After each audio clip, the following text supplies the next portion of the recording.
Hello.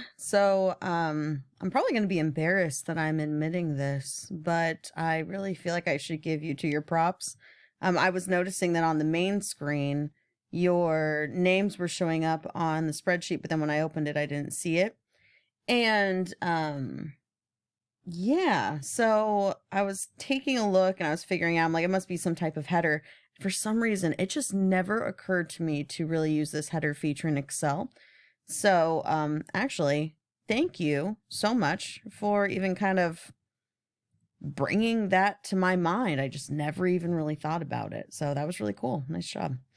Let's take a look at what we have here. So we have some instructions. Love these. Inputs should be entered on the cells highlighted in green. So the green ones are going to be the focus for inputs. Outputs are highlighted in yellow. Don't update that information.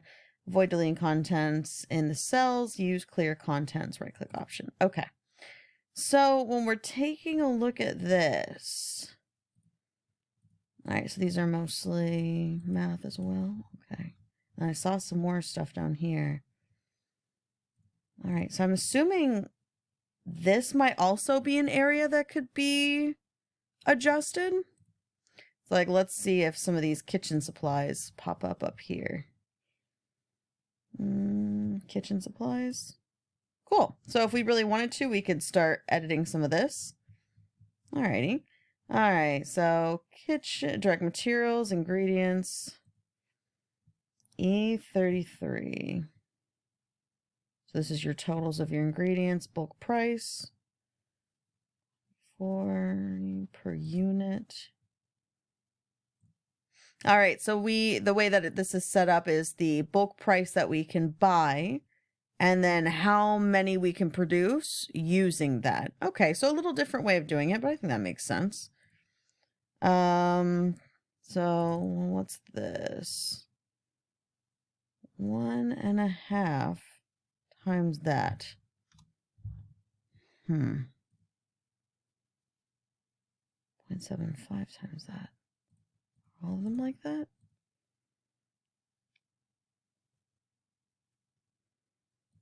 All right, let me try again. Okay, it's butter. What's a unit? Is a unit just like a roll for baklava? Let me see.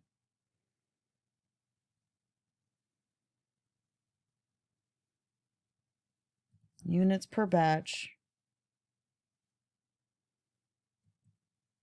How many setups? Let's look at your assumptions. Oh, I love the effort you put into gathering data. Cool. Batches.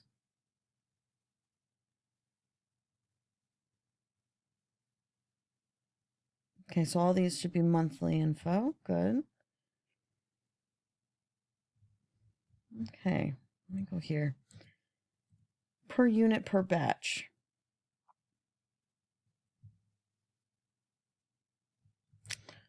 But I thought, oh goodness, let me see. How many units are in a batch? Is it just 1.5 units in a batch? And if so, why that number? And then why are they different down here? Oh, let me see. This is the fun part. You guys get to watch me struggle. Because these are all just overhead things.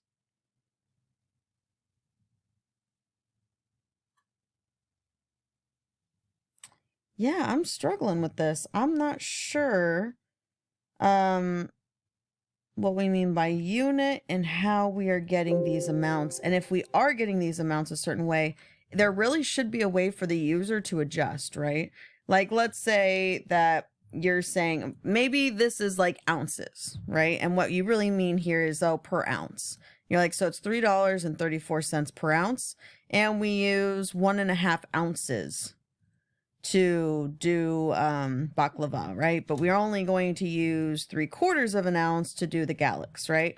So I'm assuming here maybe that's what you mean. So like our unit is technically the measurement unit of measurement that we're using for these. Oh, sorry, cups, not ounces. So like here, it's 101.99 for 80 cups. That's per cup. And so I think that's what you're doing here. You're saying, oh, you're going to use 1/10 of a cup of cinnamon and then barely any cinnamon in those. And I think that's what you're doing. So we should have an area for the user to be able to adjust how much is being used in the recipe, right? If there are any adjustments. And even if we don't have that, even if you're like, no, recipe's a recipe, they shouldn't be adjusting that part. If they did adjust that, that would be something that's that would be an adjustment that would barely ever be made. So they really should be reaching out to us. Then if that's the case, let's be a little bit more clear on what's over here, right? So instead of saying quantity here, you could say quantity, add another row here, and then put what the measurement is, right? Just to make it more clear. So like we could go ahead and say like 40 cups. And instead of saying per unit, we can say, I don't know, per, and then kind of list it out. I think that's what you're doing here. I'm pretty sure. I think these are all in their individual measurements. And then in here, you buried in how much of each one you're using. Pretty sure. Okay, not bad though. Very nice. Let's go on to your direct labor.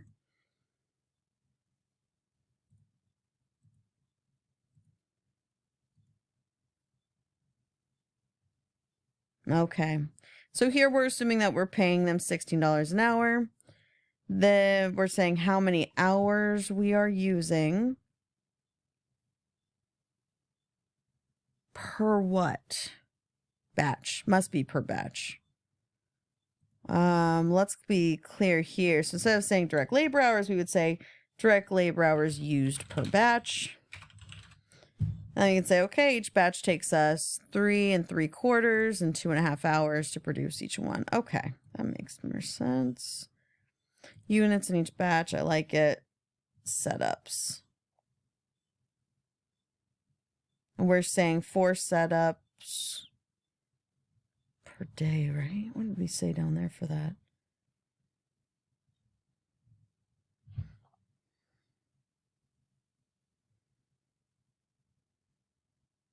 There we go. 4 bakers. They have to set up each batch, and it's 20 production days. Okay, so this is a pretty high level factory we have going. We have 4 bakers going all day. They're each doing 16 batches throughout the day, and there's 20 production. Okay, I see that there. We might want to give the user an option to adjust some of those. Let me see here.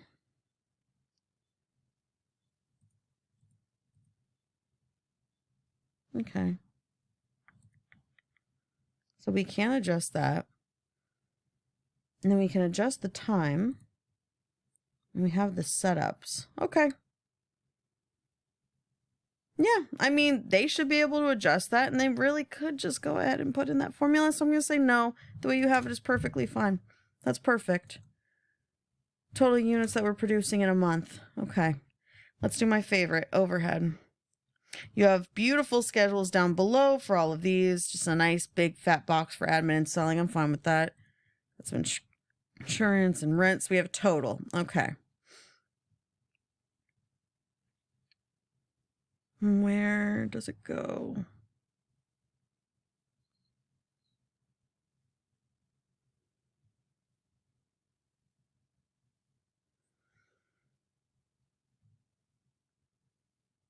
There it is.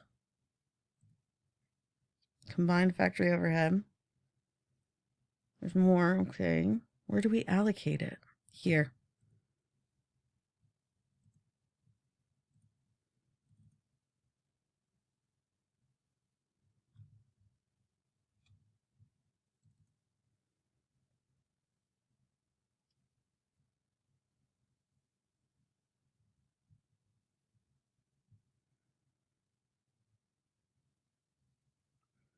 All right, allocating based on, wait.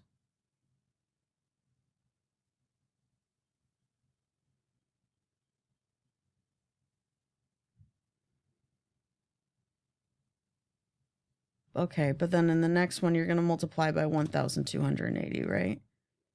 Okay. Okay.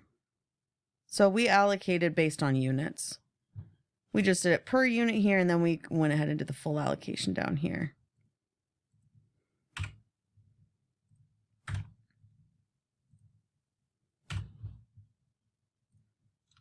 Yeah, okay. Got you.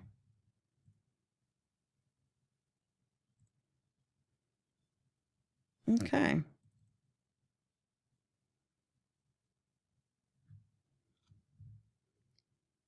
One thing here, so we're assuming that all of our overhead costs are fixed. We don't have any variable overhead costs. Okay. And we did put some admin and selling. Technically, this isn't factory overhead as we would kind of define it in academic cost accounting.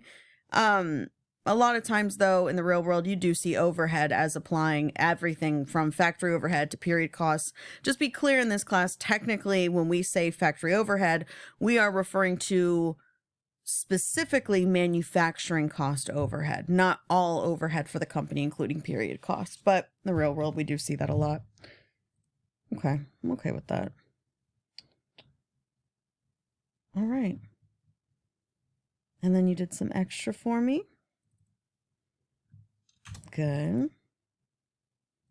Ooh, I like. Okay, so fixed costs. So technically, remember, in this case, you have two products. So you can't just end up doing a break even. You would have to go ahead and find a weighted average of the two. Since you're using units, you're going to end up not having that big of an issue because you have your sales mix right there. In this case, it's not technically a sales mix, it's a production mix, but that's really all we have. But you have a good start here. Just keep in mind our production doesn't necessarily equal sales. And when you're figuring out break even, you want to do it based on sales, not production. Now, if you're making an assumption that production is equal to sales, oh,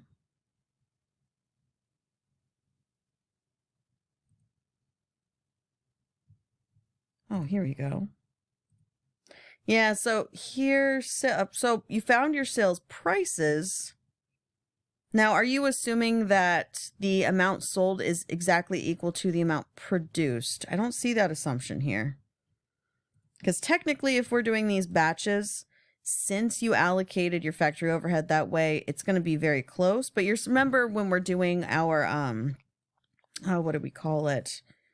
It was a multi-product break even. Whenever we're doing multi-product break evens, we need to know what percentage of each unit is going to be sold, right? So if we say 60% of our sales are the baklava and 40% of our sales are the Galax, we would take 60% and 40% of that contribution margin per unit. And then we would take the total fixed costs and divide it by that unit contribution margin, and then multiply again by the sales mix. But clever. I like this too. All right, and then batches. Good. So a few little things that I would say we really would want to kind of clean up. Things like maybe making the labeling just a little bit clear. Maybe these extras are extras. They are exactly that. They're extras. So I'm not going to penalize you for going above and beyond, right? So I'm going to go ahead and keep this information here. And I'm going to let it offset the attempt. I'm going to let this attempt offset what we saw over here that we wanted to adjust. But otherwise, yeah, great job. It was actually a pleasure giving feedback on this one. Very nice work, you two.